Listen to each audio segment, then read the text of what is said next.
एक तरफ सैफ पर हमले को लेकर जांच चल रही है, हमलावर को लेकर सवाल उठ रहे हैं, तो दूसरी तरफ सैफ के मेडिकल्स और मेडिक्लेम को लेकर एसोसिएशन ऑफ मेडिकल कंसल्टेंट ने IRDA को पत्र लिखा है। देखिए।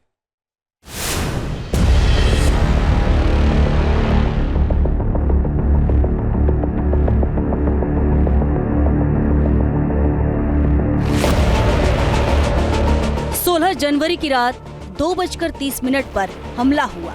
सैफ ने हमलावर का बहादुरी से सामना किया।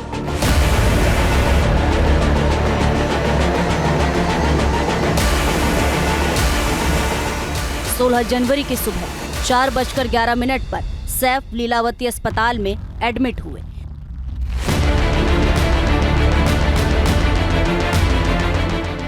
जनवरी को ही सैफ और अस्पताल की तरफ से बीमा कंपनी को करीब 36 लाख रुपए का मेडिक्लेम भेजा गया। 16 जनवरी की शाम 7:15 पर सैफ की बीमा कंपनी की तरफ से 25 लाख के कैशलेस ट्रीटमेंट क्लेम को मंजूरी दे दी गई।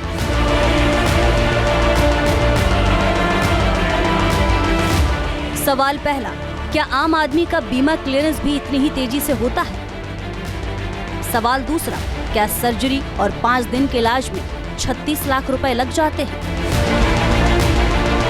क्योंकि सर ये सेलिब्रिटी है, इसके लिए इन्होंने इतना बड़ा क्लेम पास कर दिया, जबकि रूटीन ज़िंदगी में जो एक सामान्य नागरिक रहता है, कॉमन पब्लिक रहती है, उसका जब क्लेम आता है तो ये इंश्योरेंस कंपनी हमारे हालत ख़राब कर देती है, उनको क्लेम डिनाई कर देती है। अभी यही पेशेंट अगर समझो एक नॉर्मल इंसान होता था और हमारे हॉस्पिटल में एडमिट होता था तो ये इंश्योरेंस कंपनी बोलती थी इसको भर्ती करने की ज़रूरत नहीं है, आप क्लेम तो दूर की बात है। 37 lakhs is a big amount. Saif attack case में अब तक सवाल सिर्फ जांच को लेकर उठ रहे थे। आरोपी के असली और नकली होने पर बहस छिड़ी हुई है, लेकिन अब उस इंश्योरेंस कंपनी पर भी सवाल उठने लगे हैं जिसने सैफ के इलाज के लिए न सिर्फ तेजी से 25 लाख रुपए कैशलेस ट्रीटमेंट क्लेम की मंजूरी दी, बल्कि अस्पताल के फाइनल बिल यानी 36 से 37 लाख रुपए को भी तेजी से पास कर दिया। अब मुंबई के एसोसिएशन ऑफ मेडिकल कंसल्टेंट ने बीमा कंपनी के खिलाफ मोर्चा खोल दिया है। इसके लिए AMC ने इंश्योरेंस रेगुलेटरी और IRDA को लेटर लिखा है और जांच की मांग की है, क्योंकि AMC को लगता है कि सैफ के इलाज में इतने रुपए खर्च हुए होंगे, इसमें भी संशय है। 37 लाख तो बिल नहीं होता था और एज अ डॉक्टर भी 37 लाख रुपए कोई देता नहीं था।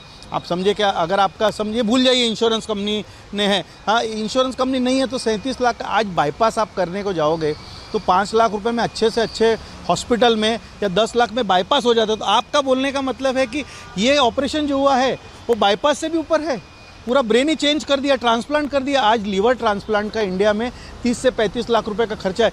तो इंश्योरेंस कंपनी का ऐसा बोलना है कि ये जो सैफ अली खान जी का जो ऑपरेशन हुआ है वो डॉक्टर ने तो जाने दो, अस्पताल वालों ने लीवर ट्रांसप्लांट से भी बड़ा ऑपरेशन कर दिया है। ये एक बहुत शर्मनाक बात है। इसके अंदर जो अस्पताल वालों भी, जो बड़े अस्पताल वाले, जो भी अस्पताल वाले हम इसमें लूटपाट मचाते हैं, हमारा एसोसिएशन कभी उनका साथ देगा नहीं।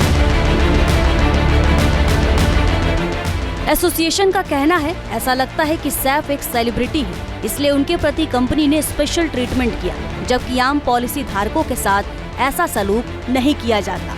उनका तो बड़े से बड़े क्लेम को भी पास होने में कई दिनों का वक्त लगता है या फिर रिजेक्ट कर दिया जाता है।